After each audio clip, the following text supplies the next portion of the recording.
This is the Bite-Sized Business Breakfast. Let's talk real estate if we can. Why? Because we're lucky enough to have the first ever global capital markets quarterly update land on our desk. It's courtesy of the authors Savills and what makes for some interesting findings in the various investment areas of real estate.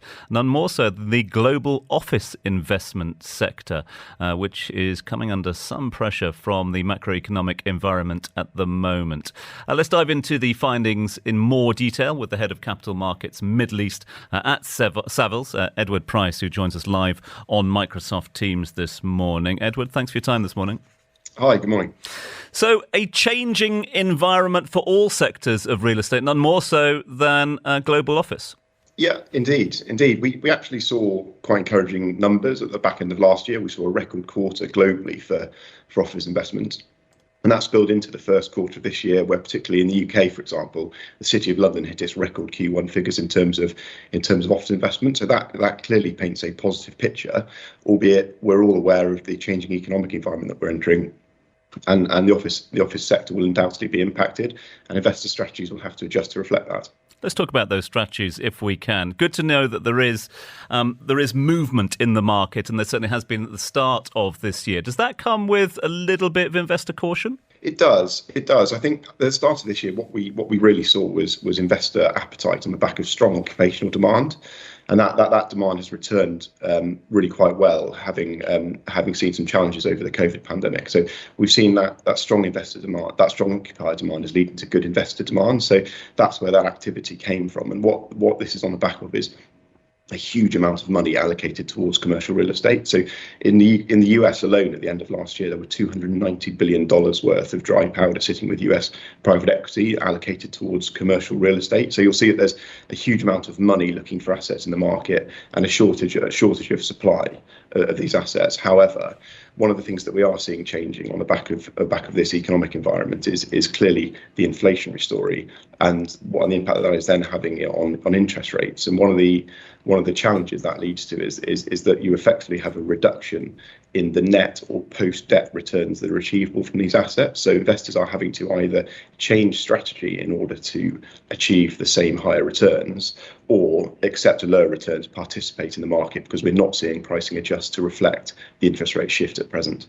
Given the volatility in the market as well, is there a change in trend when it comes to supply? What sort of offices are people looking to invest in at the moment?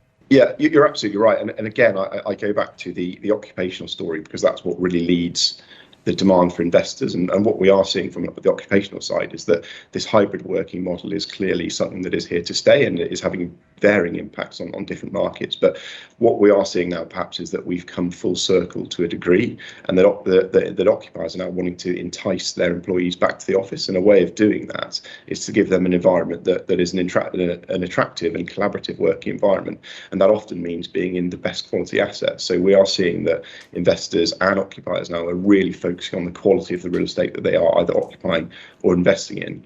And what comes along with that, of course, is the ESG compliance. So the environmental credentials of the buildings. This is being demanded very strongly by occupiers, but also there's legislative pressure across most markets that's leading to this advancement in the sustainability of the sector, and that, of course, all feeds through to investors. So we are seeing green premiums now being paid for buildings that offer these good environmental credentials. Obviously, this was a global survey. Let's bring it back home, though. How does Dubai fare in this particular field from the findings from the report? Yeah, well, really interesting, actually. So we looked at 14 different markets across the globe, different key office markets across the globe. And on a returns basis, Dubai looks the second most attractive of those 14, behind only India. And so that one, in a reducing yield environment that we're seeing across the globe, that makes Dubai look comparatively more attractive. But obviously, as well, Dubai has been perceived to have had a very strong performance throughout COVID. The occupational market here is very strong, and the market is benefiting from its safe haven status. So we are seeing a number of international and global investors now looking at Dubai as a true investment destination, whereas perhaps historically it might have been more on the peripheries of their strategies. Now it's coming into the core focus for lots of these global real estate investors, and that's a really encouraging sign for the market.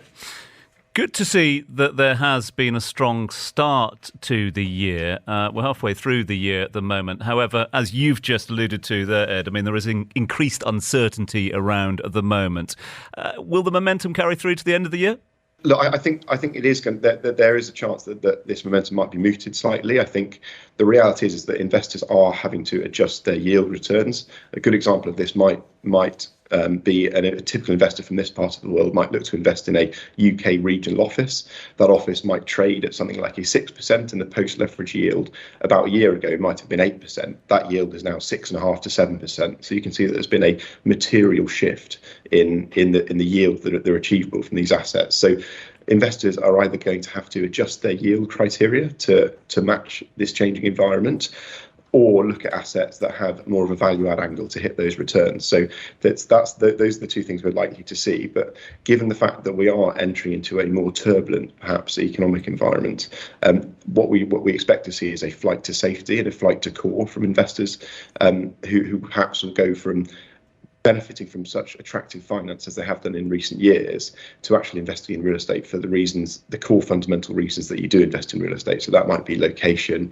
asset quality, or the defensive nature of an income profile that allows you to ride out any potential challenges in the coming months.